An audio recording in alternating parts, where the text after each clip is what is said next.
E aí, pessoal, tudo bom com vocês? Hoje eu estou aqui com a psicóloga Vitória Matos para falar da pesquisa dela que está fresquinha aí, acabou de concluir, e uma pesquisa muito interessante.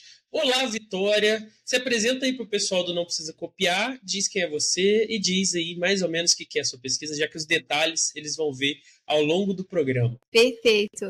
Olá, todo mundo. Eu sou Vitória Matos, sou psicóloga e eu recém defendi uma pesquisa sobre, com o tema de religiosidade e espiritualidade, sintomas depressivos, ansiosos, esperança e felicidade em crianças e adolescentes em situação de acolhimento institucional. Muito grande o título. Muito grande, muito assunto, muitas questões já me vêm só no título, mas a gente vai entrar nelas daqui a pouco. Eu sou Pedro Portar, o seu anfitrião de sempre. Nossa convidada é a Vitória Matos e vai começar mais um Não Precisa Copiar.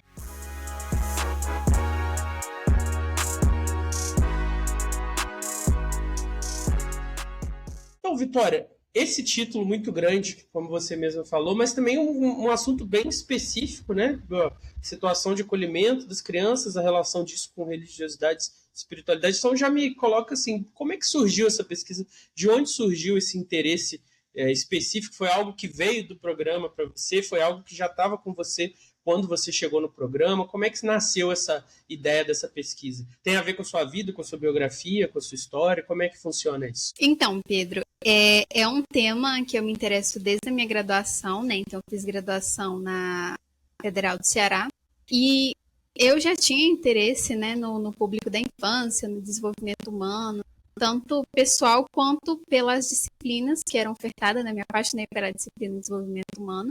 E ao longo da minha graduação, eu tive a oportunidade de participar de um projeto de extensão do Laboratório de Relações Interpessoais, e o projeto era em instituições de acolhimento, né, que já para começar a definir é o que antigamente se chamava de orfanato. Então, durante a minha graduação, eu participei desse projeto em que a gente ia uma ou mais vezes por semana em instituições, podia brincar com as crianças, podia fazer atividade. E tinha uma atividade específica que era o Fazendo Uma História, que a gente construía ali um álbum de vida com elas, com fotos, com momentos, lembranças que elas podiam levar também quando elas fossem adotadas, ou de qualquer forma permanecia com elas legal. ali na instituição. Nossa, é um projeto lindo, eu sou apaixonada. Eu consegui fazer o álbum com 2 crianças, uma delas foi adotada na época, porque já começando, né, a falar de como que é o contexto, é um contexto de muita rotatividade de funcionário, de rotatividade, às vezes a criança está em um acolhimento, 6 meses depois ela está em outro, ou agora ela é adolescente e precisa mudar de acolhimento, seja como for. Os cuidadores, né, quem está ali no dia a dia com as crianças, é um emprego como qualquer outro, então o cuidador troca de emprego, chega um novo, e tudo é uma realidade de muita vulnerabilidade, de muita dificuldade até com esses vínculos, tanto vínculo com a família de origem, porque a criança saiu ali de uma situação de violência, de negligência, seja qual for, e ela chega no acolhimento, então ela está entre 2 mundos, né? O mundo de onde ela saiu, da família dela, ela não sabe se ela vai voltar, está no mundo com essas pessoas novas, estranhas, que ela não entende, né, quem são exatamente, que lugar tem na vida delas. As crianças são muito afetivas, então, e a história delas às vezes se perde, assim, registros. Eu lembro de uma criança que foi a primeira vez, ela tinha 7, 8 anos, a primeira vez que ela foi na praia, na vida, e olha que eu sou de Fortaleza, né, e essa é de praia, mas a primeira vez da vida dela que ela foi à praia foi com 8 anos. Eu sou professor de escola pública e a gente às vezes tem essas experiências, né? A primeira vez que a criança vai na praia, a primeira vez que a criança toma um guaraná, e é um negócio tão, assim, minha mãe era faxineira e meu pai faz tudo de escola.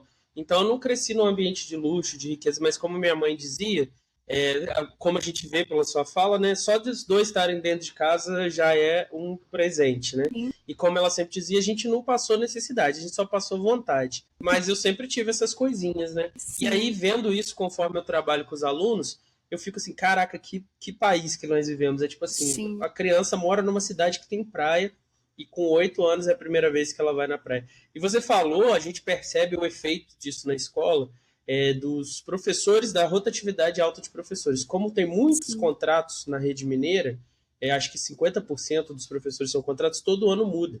E pedagogicamente isso já é prejudicial, né? Ali no fluxo da escola já é complicado. Eu imagino que e imagino que isso nesse outro contexto, né, que a criança é ainda mais envolvida afetivamente, deva ser mais complicado ainda. Sim, exatamente. Então, é um exemplo de uma memória que ela criou enquanto estava em acolhimento, por exemplo, e aquilo foi extraordinário. Então, a gente registrou, colocou no álbum dela, super feliz. Ela falava muito sobre a mãe dela, e a gente registrou o nome completo da mãe dela, ela é a mãe biológica, queria escrever. E foi assim, foi um processo lindo, assim, e me emociono muito de lembrar dela. E ela foi adotada. Depois disso, eu achei que eu não teria mais contato com ela, né? Ela foi adotada, foi para uma família muito amorosa, uma família incrível.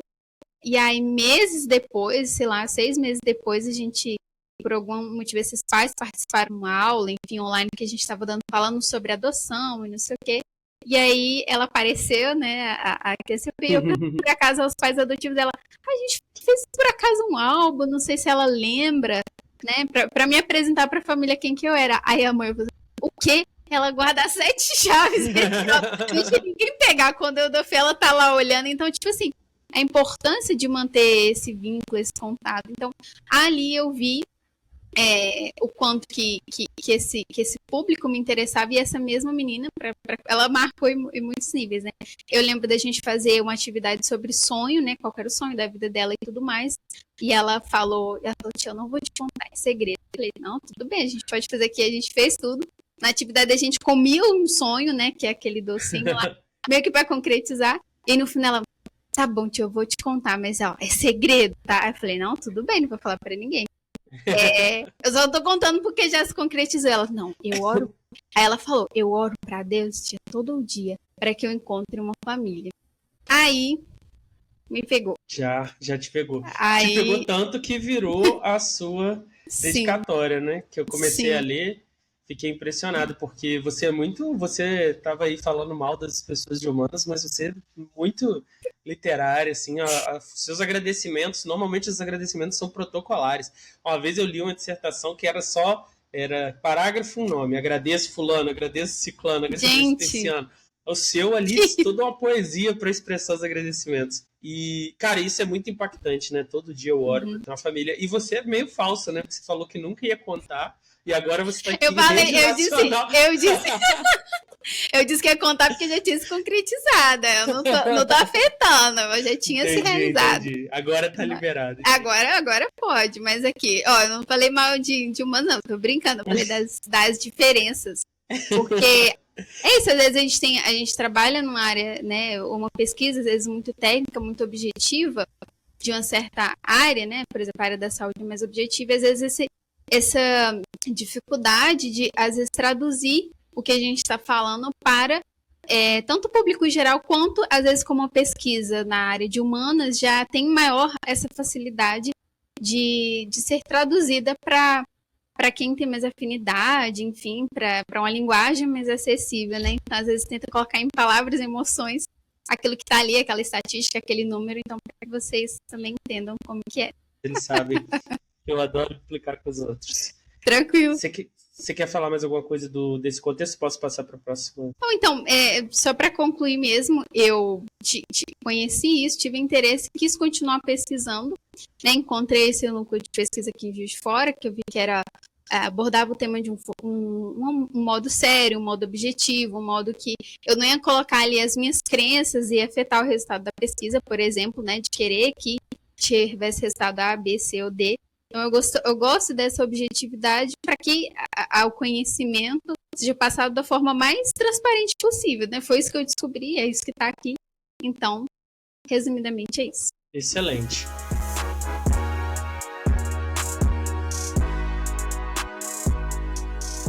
E aí vem a minha segunda questão, que é assim, logo quando você apresenta a pesquisa, a gente tem as crianças, né, na situação de acolhimento, que você explicou o contexto e tal. Depois você vai falar mais, né, sobre como é isso em Juiz de Fora. Mas o que a gente tem logo a seguida são alguns conceitos, né, que depois aparece também na pesquisa. Felicidade, esperança, espiritualidade e religiosidade. E esses conceitos são conceitos extremamente importantes na filosofia, né? Tem livros inteiros sobre isso. Só que você não tem tempo para... Você está fazendo uma pesquisa específica, né? De números ali sobre as crianças. Você não tem tempo para tratar filosoficamente cada um desses conceitos. Então, você tem que tomar certas decisões, né, de pesquisa. E aí eu queria entender isso para o público também entender. O que você está chamando de religiosidade, de espiritualidade e de esperança e felicidade? Porque às vezes a gente vê a pesquisa assim, até fiz um texto para os nossos membros esses dias, o Brasil é um dos países 18º mais feliz do mundo, a Dinamarca é o segundo mais feliz do mundo. Eu fiz intercâmbio na Dinamarca. Eu não tinha a impressão de que era o país mais feliz do mundo quando eu estava lá. E aí eu fui ler por que ele é o país mais feliz do mundo, e os critérios são critérios econômicos, basicamente. Estabilidade de emprego, qualidade de vida de consumo e tempo livre. E não são critérios que eu, particularmente, associaria à felicidade. Entendeu? Mas não são critérios que o brasileiro associaria à felicidade, eu imagino.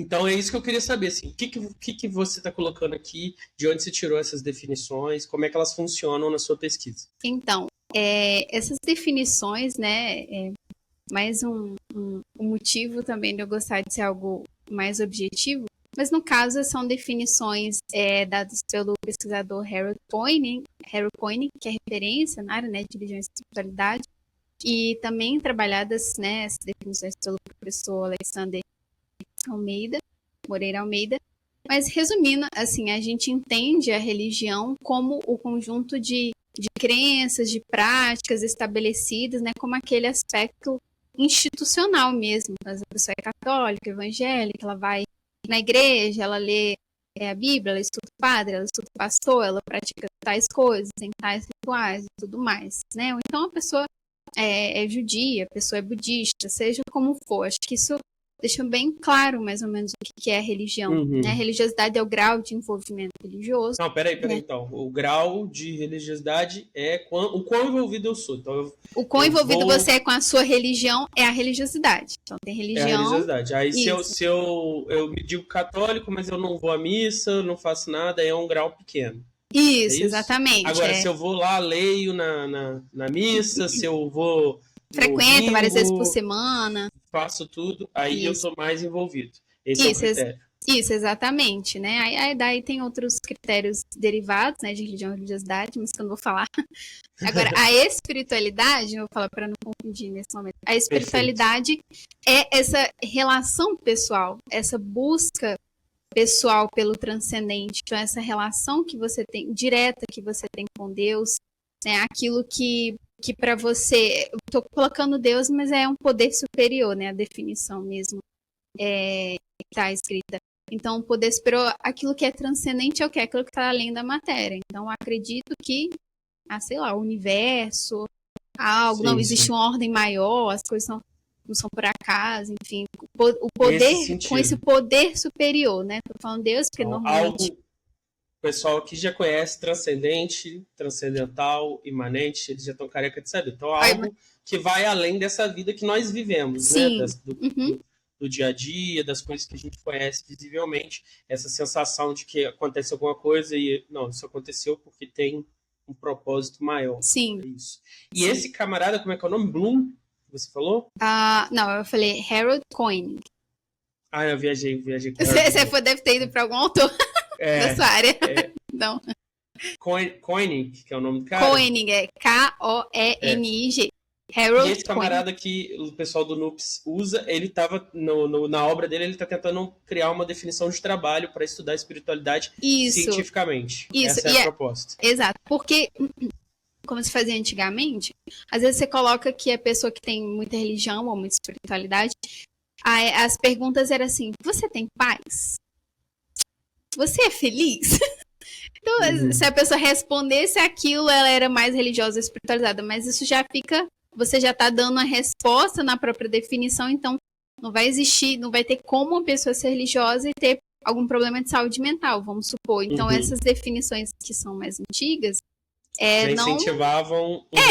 não ajuda ninguém, né? Porque você já está respondendo ali o que seria o desfecho, na verdade, seria o que deveria ser o resultado da pesquisa, não já a coleta ali a priori, né, sem ter analisado o dado. Então, automaticamente, quem tivesse mais paz ou quem fosse mais feliz já seria mais religioso, espiritualizado, que não necessariamente é verdade, né? Então, por isso a importância de ter essas definições mais claras, não que outras definições mais profundas, interessantes, que versam sobre a área de filosofia e tudo mais, não deixam de ser complementares, não deixam de ser valiosas, né? Mas em termos de pesquisa, assim, às vezes a gente precisa separar as coisas, deixar bem sintético por causa disso. Sim, sim, e às vezes você precisa entender, né, essa definição de trabalho para poder até fazer a ponte, né, fazer o diálogo com a outra área, ou até questionar, falar, bom, isso aí, igual vocês fizeram em relação às definições antigas, você pode fazer esse trabalho também, né? Essa é a coisa da pesquisa, alguém olhar e falar, bom, essa definição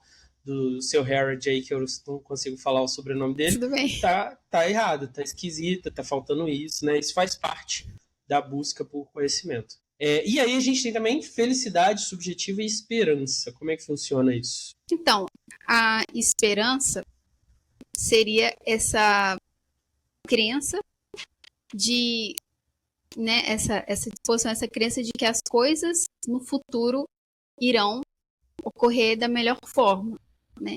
Então, independente do que... E agir de acordo com isso, né? Então, independente, às vezes, do que está acontecendo agora, dos problemas, das dificuldades, é essa visão de um futuro em que as coisas ocorrerão de uma forma positiva, né? E ser capaz de agir de acordo com essa crença, né? E se colocar diante dessa crença e agir de acordo com ela. Então, eu vou me comportar e vou viver como se eu, de fato, acreditasse que no futuro as coisas serão melhores. E a felicidade subjetiva, né, seria basicamente essa noção de... É uma definição mais ampla, né, no sentido de bem-estar, de satisfação com a vida. Ela inclui mais essa sensação de bem-estar mais geral, assim. Então, é uma definição um pouco mais ampla de felicidade subjetiva. Você não precisa entrar no conteúdo da felicidade da pessoa, é simplesmente a percepção dela sobre o estado da vida dela, seria isso? Sim, essa e a esperança é em relação a algo futuro. Isso, algo futuro, isso, exatamente. Por exemplo, no caso das crianças, que elas seriam adotadas e que a família ia ter uma boa relação, algo assim. Sim, em geral é isso, é que as coisas vão melhorar. Tá tudo ruim, ou algumas coisas estão ruins e tem que dar algum jeito, alguma coisa tem que dar certo na minha vida e vai dar certo, eu acredito que vai dar certo. Perfeito.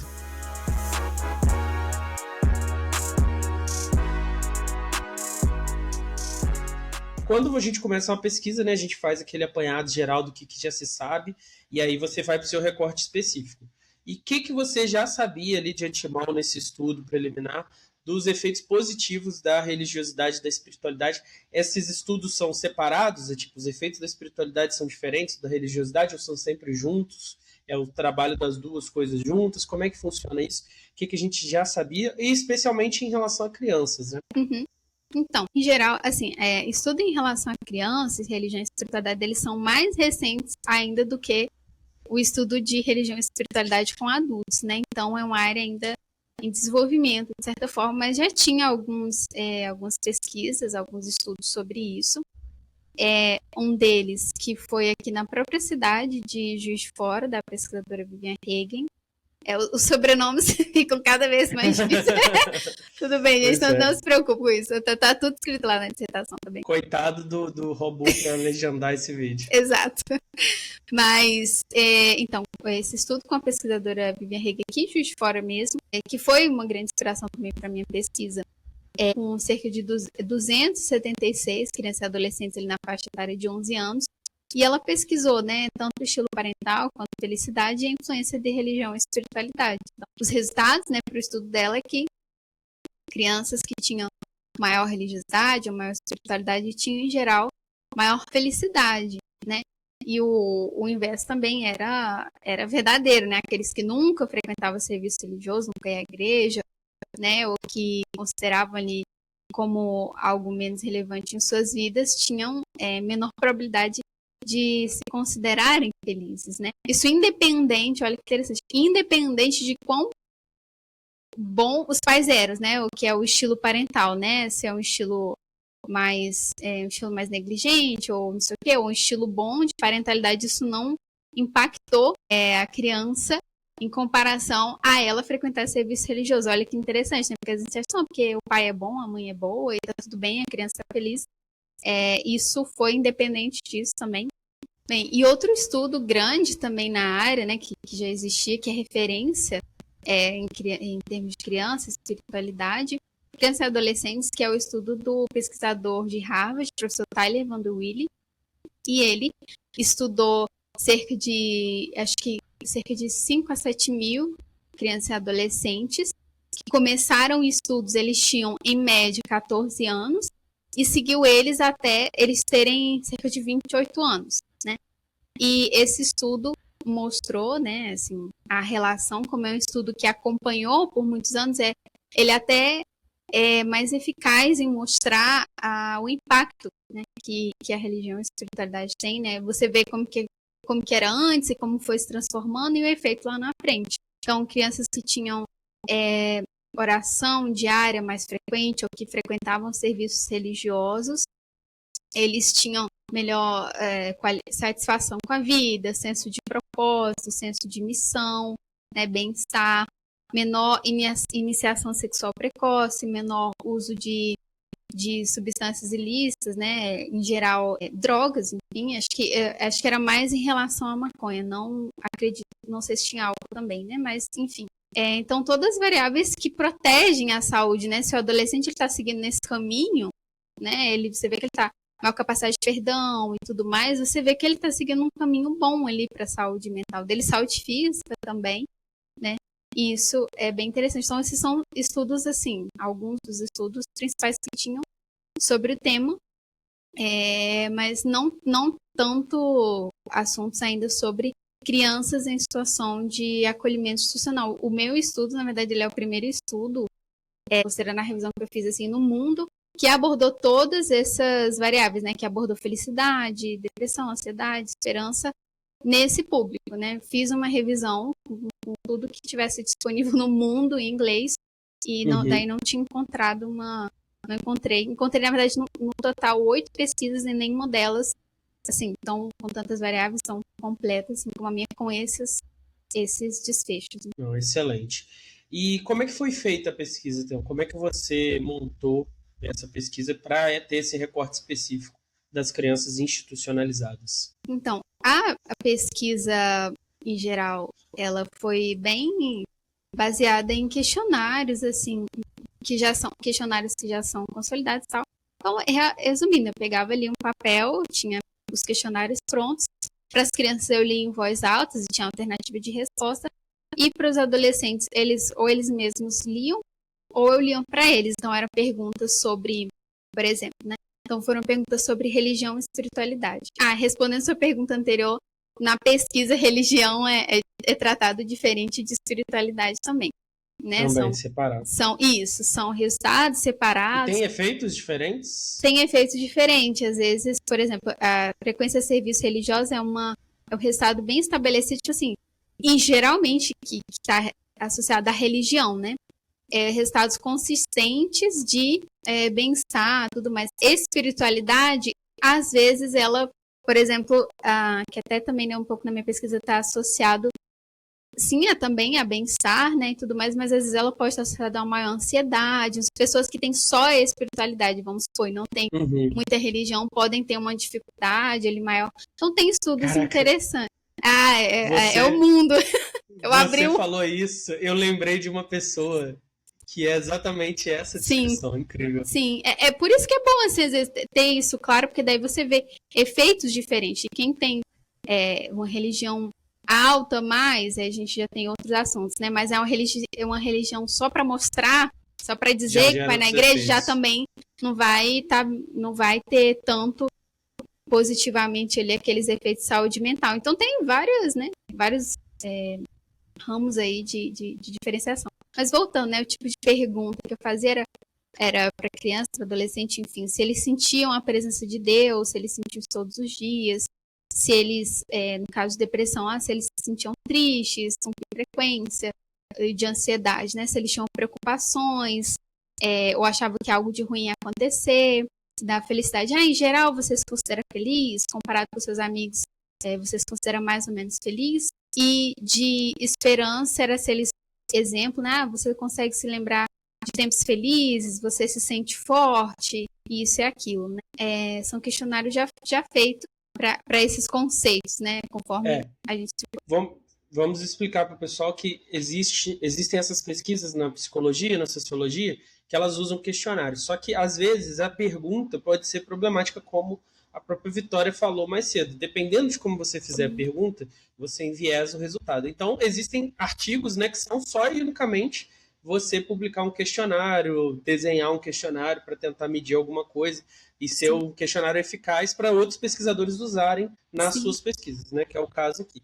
E eu lembrei aqui que eu estava lendo sua pesquisa do menino que não quis responder porque ele tinha presentes de Natal. Tinham falado que ia chegar presentes, né?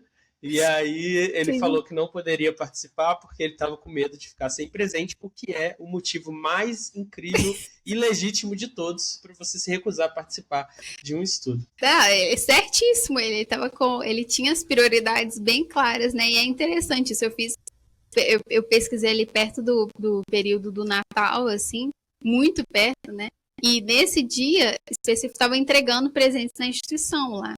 E eu tava lá, tinha a presença de uma acredito que era assistente social, e ela explicou para ele, falou, olha, tava de manhã, os presentes não vão ser entregues agora, vão ser entregues à tarde. Não se preocupa, que não tem problema. E ele lá, nervoso na cadeira, ele ficava olhando pra trás, a porta tava aberta, ele tava vendo se alguém passava no corredor, tipo assim, vai que alguém tá passando com os presentes, eu não tô vendo. E aí, daí ele não conseguiu, eu falei, não, tá bom, então a gente explicou pra ele, mas então tá bom. Então aí ele foi, tava bem preocupado, a prioridade dele.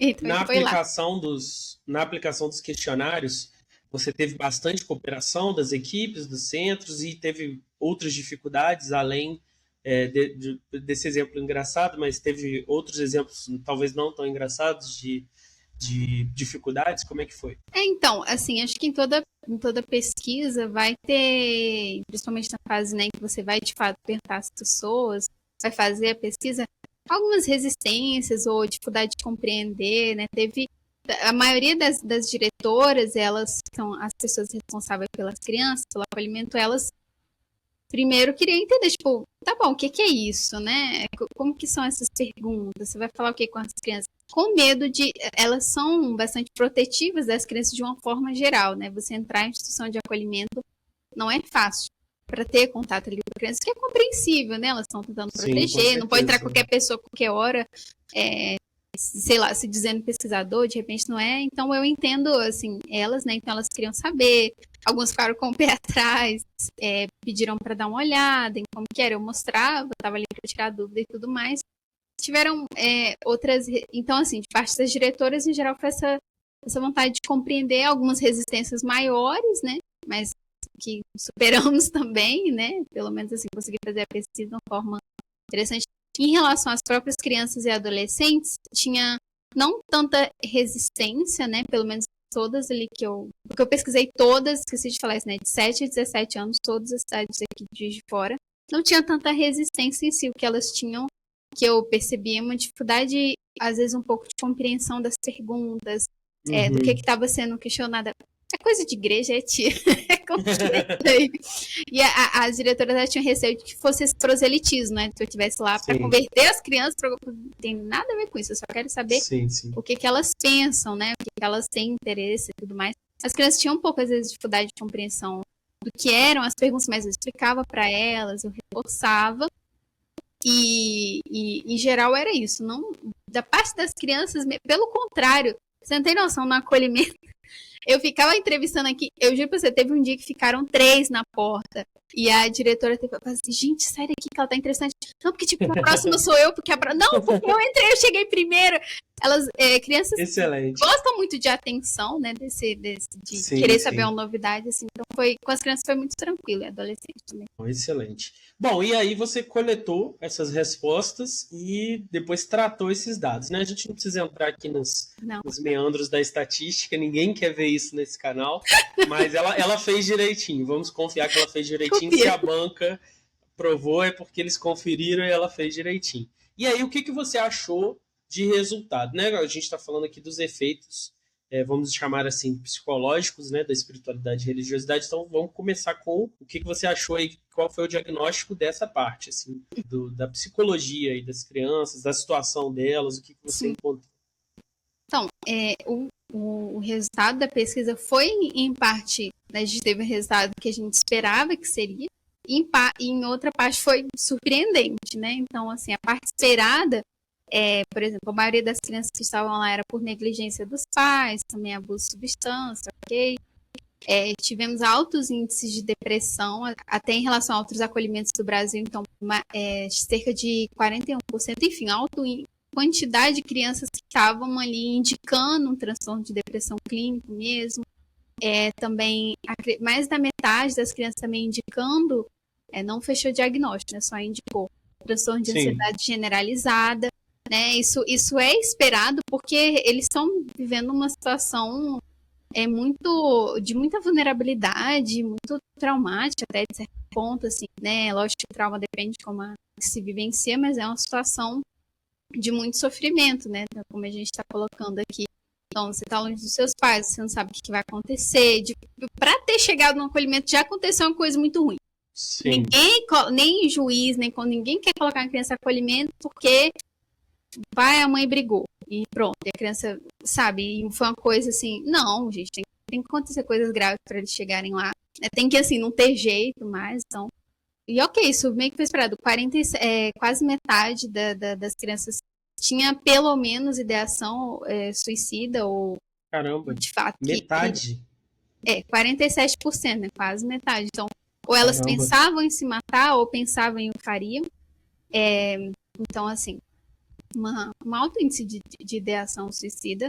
Um dado, uma pessoa já seria gente demais, imagina metade. Né? E veja bem, crianças e adolescentes, né? Então, é uma população que tem que ter muito cuidado e é um dado crescente, né, no mundo, cada vez mais jovens, né, tá mudando, assim, para o lado dos jovens, né, crianças. Eu não fiz nenhuma pesquisa, né, mas eu sou professor há vários anos e eu tenho percebido isso, assim, que essa ideação tem se espalhado mesmo. E o que é mais preocupante, a gente não recebe uma orientação da nossa rede, né, como proceder. Não tem essa orientação. Eu tenho até orientação porque eu tenho alguns amigos psicólogos e eles me explicaram, assim, mais ou menos assim, como eu, como professor, posso intervir, encaminhar, conduzir a situação e tal. Mas, assim, isso não deveria ser uma escolha minha de te ligar e falar, olha, eu estou percebendo muito isso, qual é o protocolo? Como eu ajo a partir daqui para ajudar? E deveria ser algo que vem da rede, né? Que é realmente um dado preocupante. Sim, e é preocupante, né? E o acesso que elas têm à saúde normalmente é pelo SUS mesmo, né? Acho que é uma coisa interessante que tem encaminhamentos, tem algumas parcerias com ambulatórios, até da faculdade também, para que consiga pelo menos, né, às vezes requer tanto acompanhamento psicológico, em alguns crianças e adolescentes em acompanhamentos, quanto às vezes tem indícios fortes que tem ali um diagnóstico, precisa às vezes de um laudo para obter recursos de saúde também, então isso é importante de acompanhar, de ver de perto, né, de não deixar passar. E é o que foi surpreendente também, que em termos da religião, da espiritualidade, teve quase todos, né, 95% das crianças e adolescentes afirmaram que acreditavam em um Deus que cuidava deles. Isso foi impressionante até para mim mesmo, porque quando eu fui ver ali o resultado, porque se imagina, né, essa criança é muito esse discurso, não, a criança ela é muito influenciada pelos pais, os pais doutrinam as crianças e se não tivesse tanta pressão, às vezes a criança não ia se interessar por Deus, não ia atribuir importância e tudo mais, essa crença de que é sempre algo externo, né? Que a gente está, entre aspas, forçando a criança a acreditar em Deus ou até religião e espiritualidade, quando não é exatamente verdade, né? Em que sentido que eu tô falando? São crianças que estão longe da família, né? De origem, são crianças que a família de origem, de alguma forma, cometeu algum equívoco, algum erro, assim, em relação a elas. Então, elas tinham pouquíssimo, se não nenhum motivo para manter, de alguma forma, essas tradições familiares, tudo mais. E lá, e nos acolhimentos, por ser algo do Estado, é algo que elas tentam ser laicas, então não falar de religião lá dentro, não colocar símbolo religioso, não vai acessar a missa online ou pastor online, não vai ter Bíblia. Então é um ambiente assim bem quase que não é falado mesmo, não é colocado.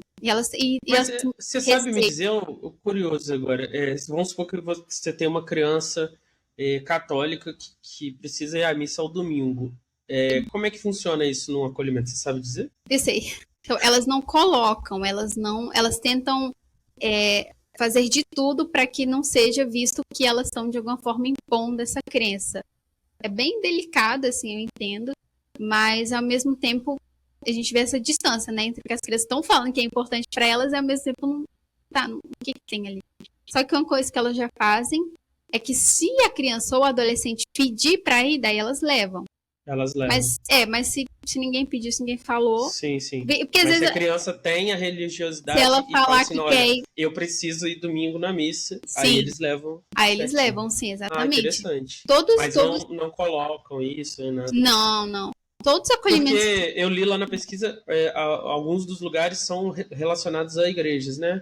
Então, alguns acolhimentos foram fundados, digamos, estão associados a determinada igreja, mas a partir do momento que o acolhimento passa para o Estado, acabou. Ele vai seguir as ordens. Ele vai seguir as regras, né, da prefeitura, do Estado, tudo mais. É tipo hospital, né? Nós temos Santa Casa, mas assim, você não pode decidir nada religiosamente no hospital. Sim, você segue segundo a lei e a medicina, é o que dá pra fazer. Isso. E só são 2 acolhimentos, né? Eu pesquisei em 7. Então, ainda que fosse assim, tipo, e não é, né? Todos seguem a mesma regra, da mesma forma. Sim. Bem, outra coisa, né? Teve uma diferença, né, em termos da população geral do Brasil. A filiação religiosa, né, que é você se identificar com alguma religião, foi bem mais baixa na nossa pesquisa, que é interessante. Então, em comparação com o Brasil, eles se identificam menos com religiões. É interessante diferenciar religião e espiritualidade. Você vê que a espiritualidade deles é bem alta. E no serviço religioso, se identificar com religião é mais baixo também. É interessante ter essas variações. Né? Mais da metade da amostra tem religião, que é 55%. Outros resultados que a gente também teve, que é inesperado, né? Crianças com alta esperança, você fica assim, como, né? Como que elas estão mesmo conseguindo... nessa situação bem adversa, alta esperança. Como que elas estão conseguindo ter uma esperança tão alta nesse ambiente, nessas circunstâncias? Mas elas tinham. A maioria também sentiu que era capaz de dar e receber amor. A maioria acreditava no valor de cada dia, sentia que a sua vida tinha valor e utilidade. São todas esses sentidos assim de que a vida vale a pena, né? De que eu acredito no futuro. E claro, a minha pesquisa não tem um tom assim de causal. Então eu não posso falar exatamente o que causou essa esperança, o que causou esses resultados, mas eu tenho hipóteses, né? E aí eu acredito, por exemplo, teve uma outra pesquisa, não a minha, com 202 mil adultos, que relacionou a quando eles tinham 12 anos de idade e depois a vida adulta, certo? Então, quando eles tinham os adultos hoje em dia, que quando era adolescente frequentava mais serviços religiosos, quando se tinha 12 anos, agora, sei lá, hoje em dia tem 30, 40, seja qual for a idade, né? Eles tinham muito mais chances de se considerarem otimistas né, de estarem otimistas em relação à vida. Então, eu vou trazendo hipóteses, né? Eu falo, será que, né, essa questão da religião da espiritualidade não pode estar ligado a essa esperança alta, né? Mas é bem interessante ver. Isso foi bem impressionante também.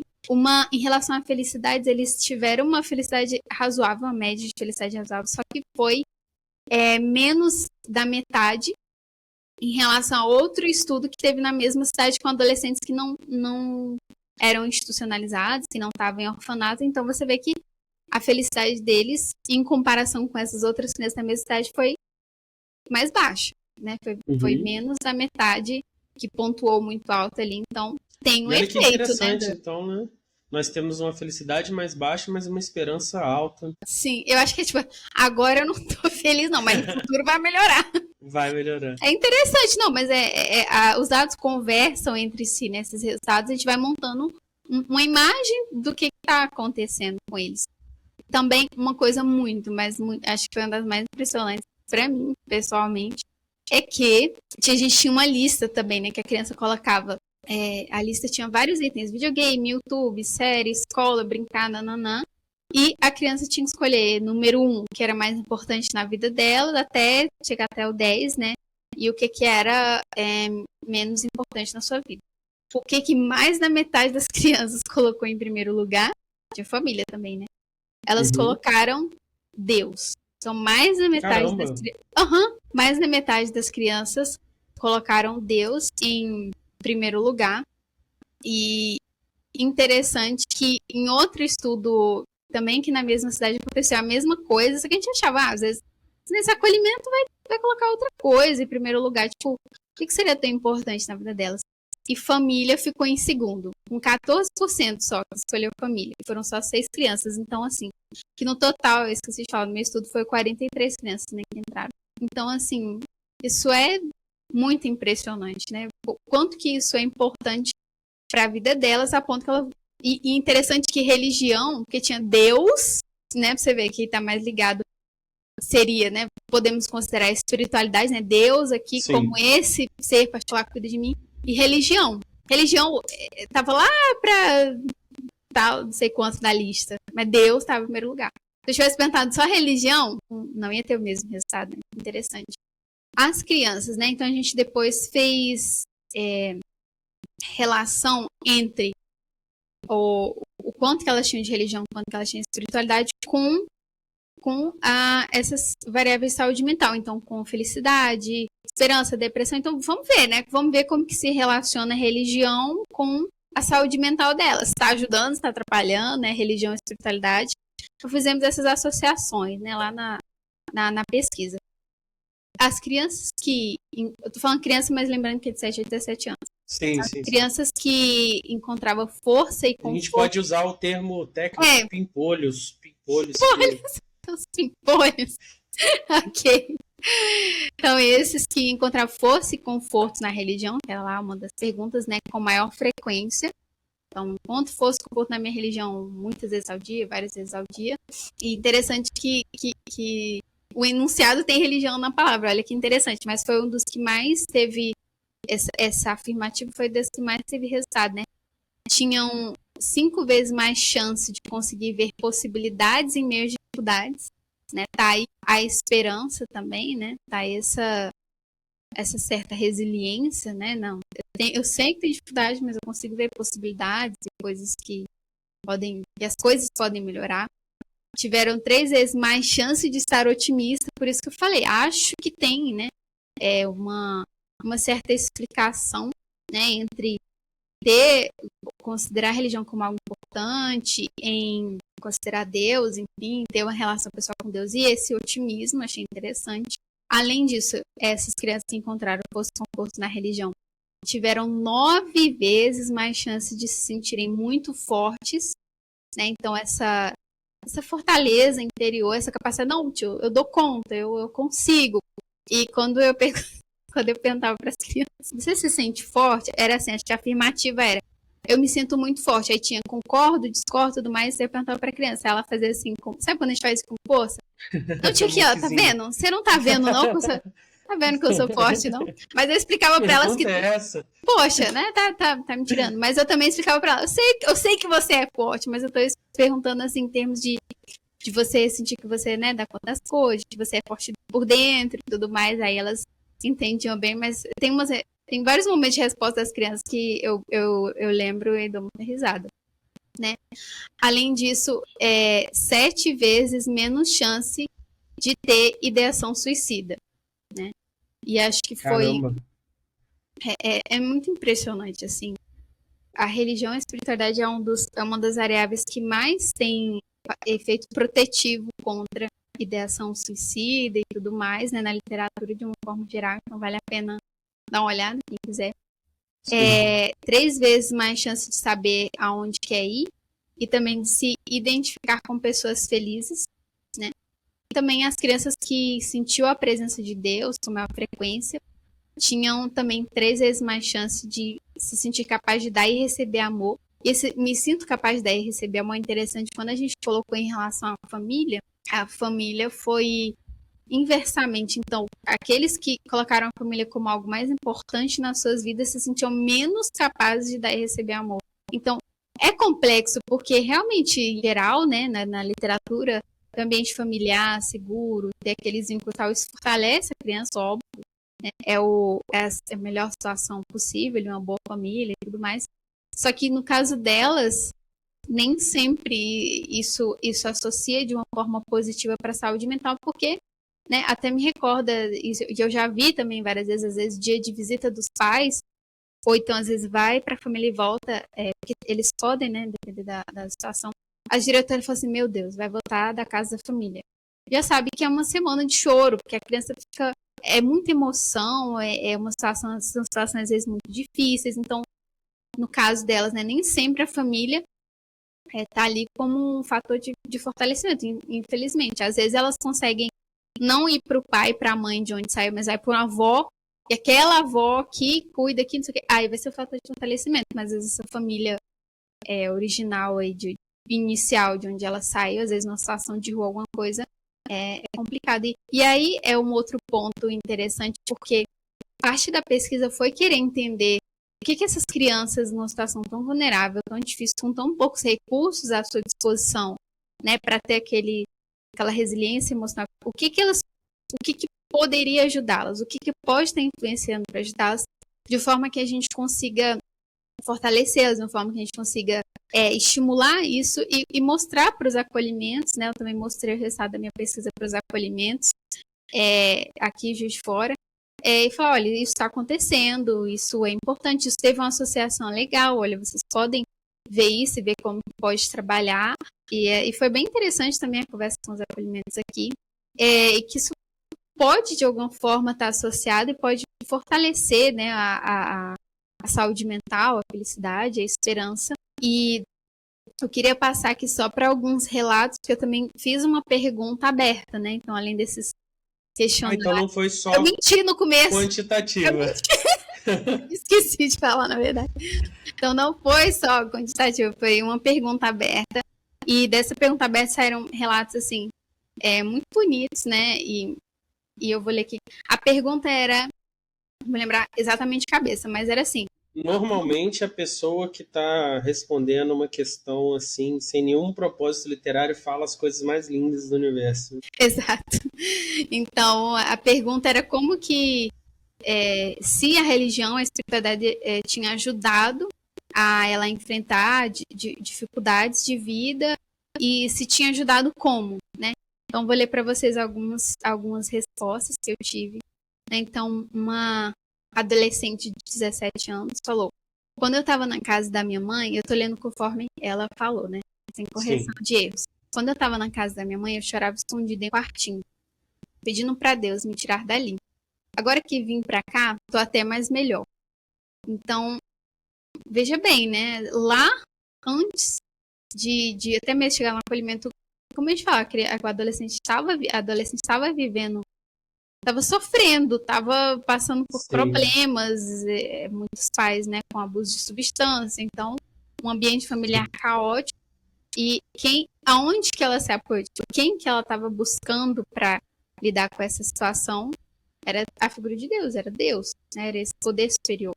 Eu tive uma aluna uns anos atrás que foi essa experiência, assim.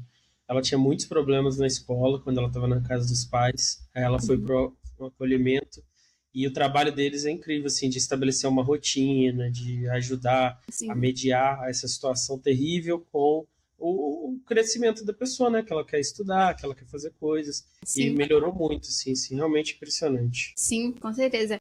É o melhor que temos, né, no Brasil. Podemos sempre melhorar, tem outros modelos, mas acolhimento é atualmente o melhor que temos. Que bom que temos alguma coisa, né? Sim.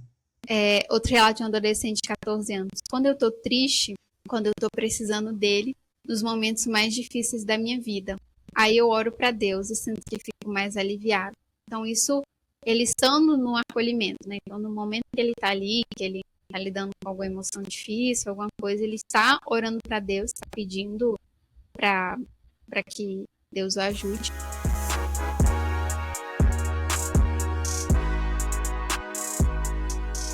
Lembrou no Conups, você viu a palestra do Humberto desse ano?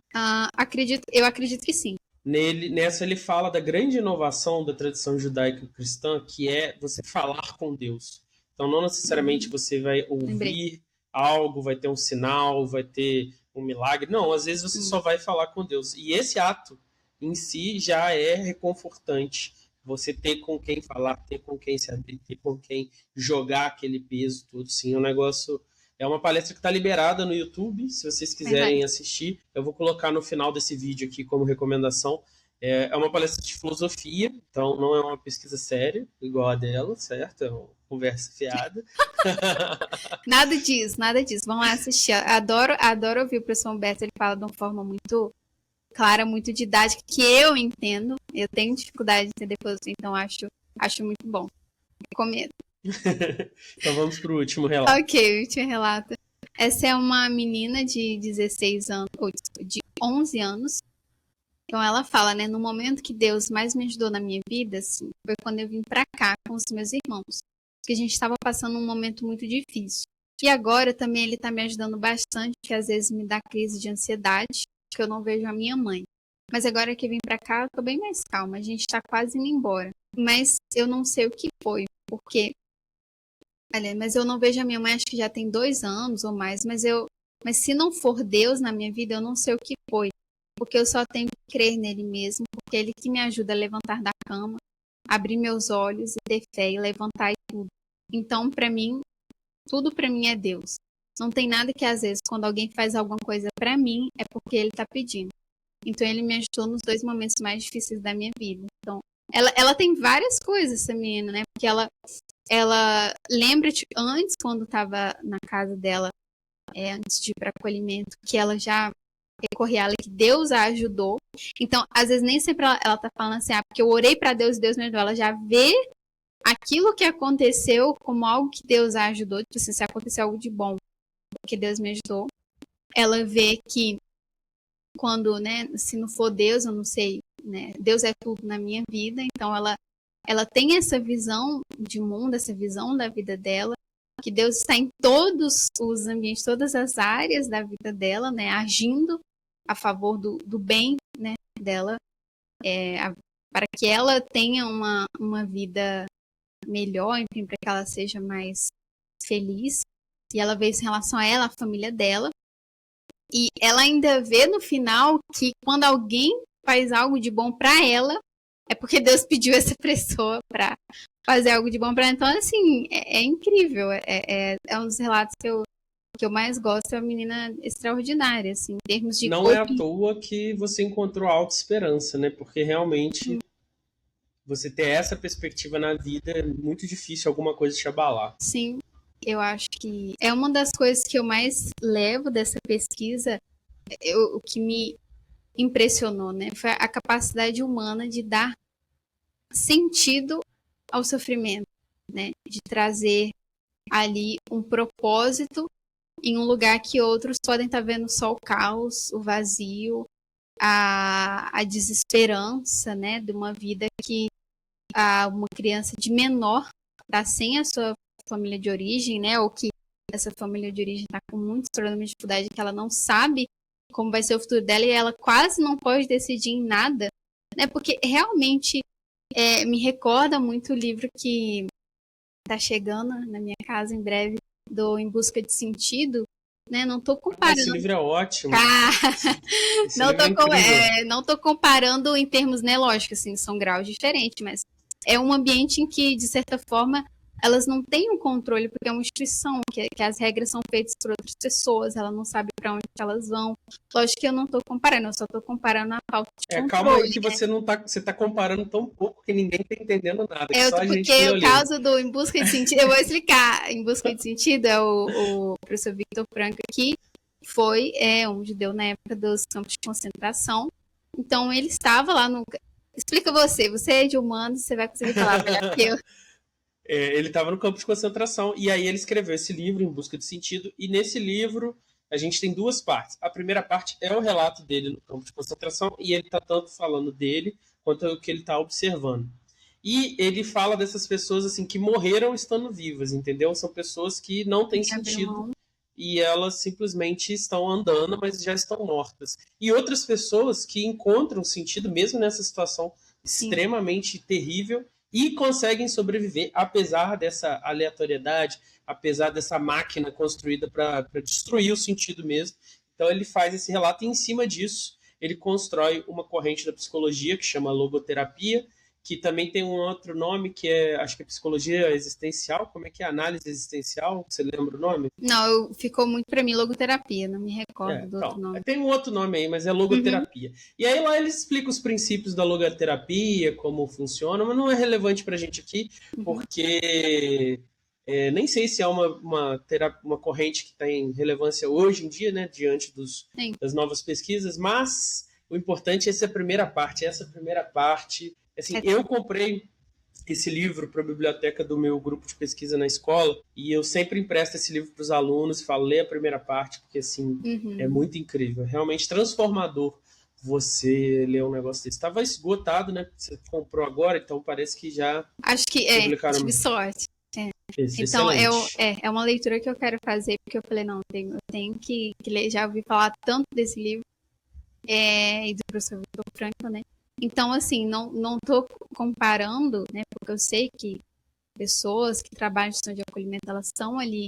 Pelo contrário, é um trabalho heróico que elas fazem, tanto as diretoras quanto quem cuida. Eu estou falando da experiência da criança de estar sem... A criança não controla, né? O que está acontecendo com ela não vai controlar o que está ali na instituição. Ela não tem a âncora ali de uma família, de uma certeza de que ela vai para uma família, como que vai ser a vida dela, né? E, de fato, ela está vivenciou ali uma violência, ela vivenciou coisas muito dolorosas e o quanto que essas crianças atribuem um propósito à sua vida, atribuem um valor a ela mesma. Deus cuida de mim. Eu acredito em um Deus que cuida de mim, que foi o maior, quase todas as crianças, né? Foi 95% acreditavam em um Deus que cuidava delas, né? Além dessa esperança de que as coisas vão melhorar no futuro, eu estou orando para Deus, eu pedi uma família, eu sei que eu sou forte, né? Então, o que mais me impressionou da minha pesquisa foi a capacidade humana de dar sentido ao sofrimento e de conseguir superar muita coisa com a espiritualidade, com a crença no poder superior, com esse propósito de vida. Excelente, belíssimas palavras finais. Apesar de você não gostar, você tem um toquezinho de humanas. Eu gosto de humanas, eu gosto. Antes da gente encerrar, então, faz uma síntese, assim, o efeito que você observou. Qual foi? Então, o que eu observei foi que, apesar de as crianças terem grande depressão, grande ansiedade e tudo mais, a religiosidade e a espiritualidade teve uma associação muito grande com menos ansiedade, menos depressão e com mais felicidade e mais esperança. Resumidamente é isso. E é isso que a gente tinha para conversar com vocês hoje. Então, existe aí essa relação, vocês já entenderam o que a gente está chamando aqui de espiritualidade, religiosidade, esperança e felicidade, e é essa a contribuição do Não Precisa Copiar para vocês hoje. Espero que tenham gostado.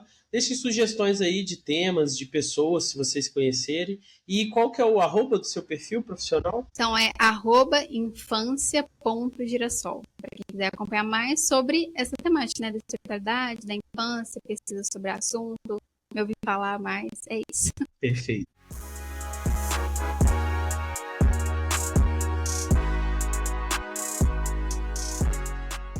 E antes de ir embora, vamos para a nossa sessão final, indicações. Então, você ficou imersa aí 2 anos nessa pesquisa, né? Provavelmente, ou pegou a extensão? Eu fiquei 2 anos e meio, um pouco mais. E normalmente, quando você está fazendo uma pesquisa de mestrado, não sobra tempo para ler, para ver filme, para fazer nada.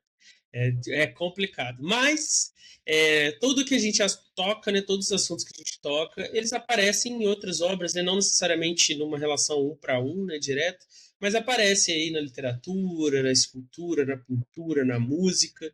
E aí, quais são essas obras, assim, que indicações você deixaria para aquela pessoa que, depois de ouvir esse programa, quiser entender mais profundamente, né, entender aqui no coração mesmo a relação entre religiosidade, espiritualidade e saúde mental? Eu vou começar com o livro que eu acho que é mais completo sobre o assunto, pelo menos até então, né?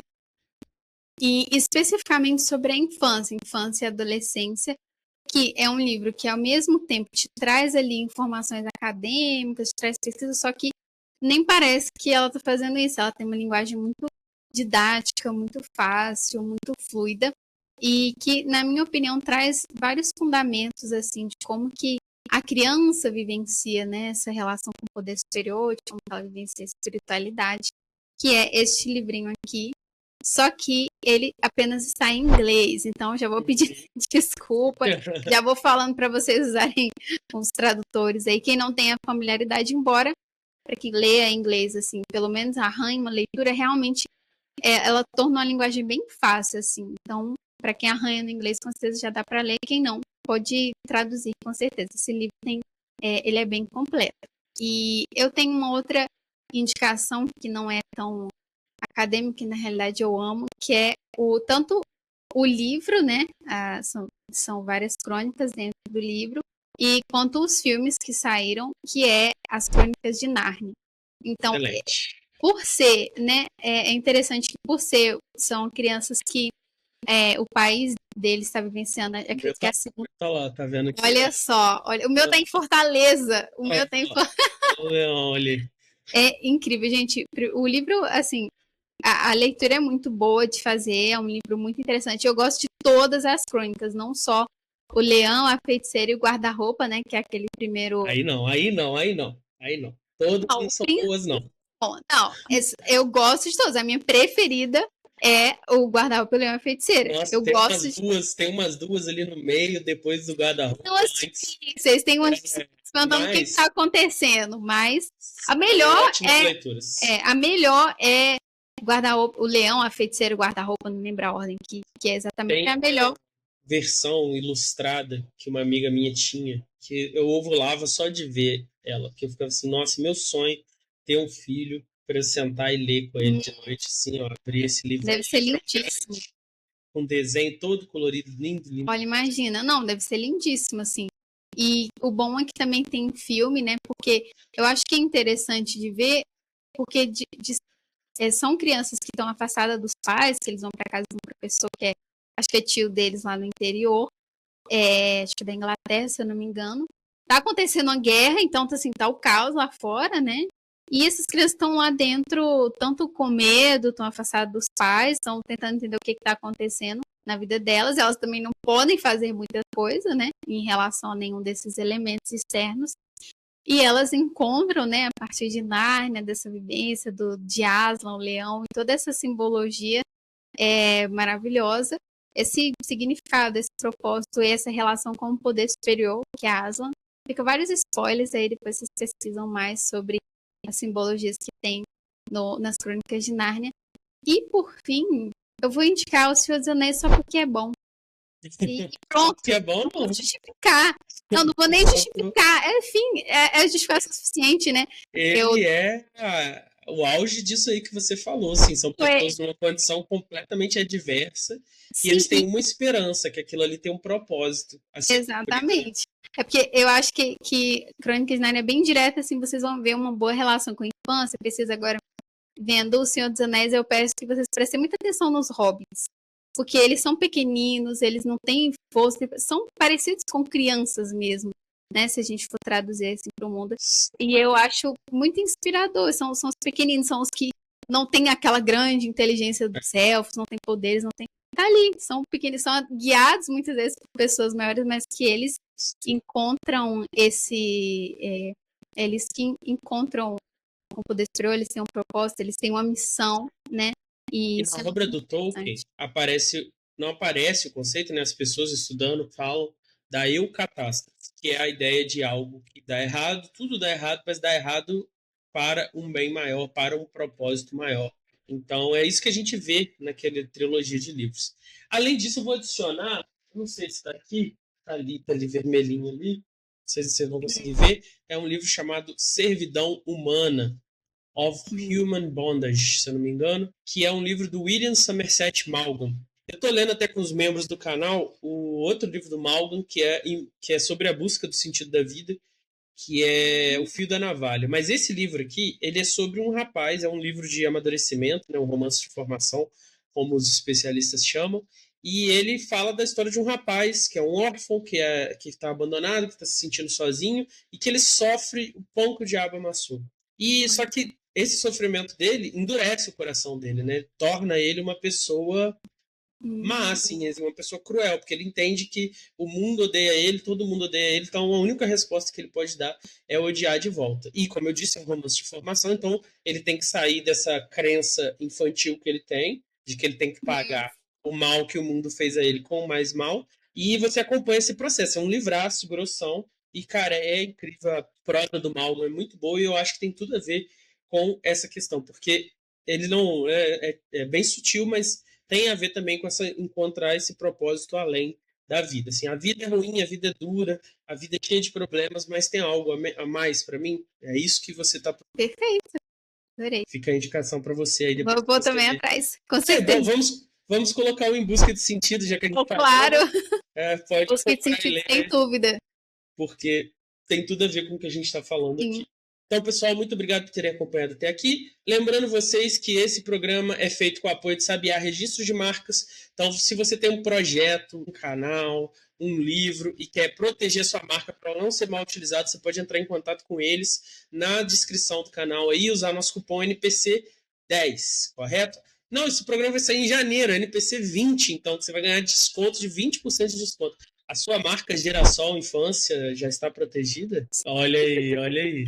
Já entra em contato com eles, aproveita a NPC 20 para começar o ano protegida, para ninguém roubar sua marca. Além disso, esse canal também é feito com o apoio dos nossos membros. Se você tem uns cascalhos sobrando, apoia lá. R$5.000, você não vai fazer nada com esse dinheiro, você não compra nada hoje em dia, a inflação já corroeu todo o poder de compra, e a gente está aqui entregando conteúdo de qualidade, 1 hora de entrevista aqui, mais os programas de filosofia, mais os programas exclusivos para membros.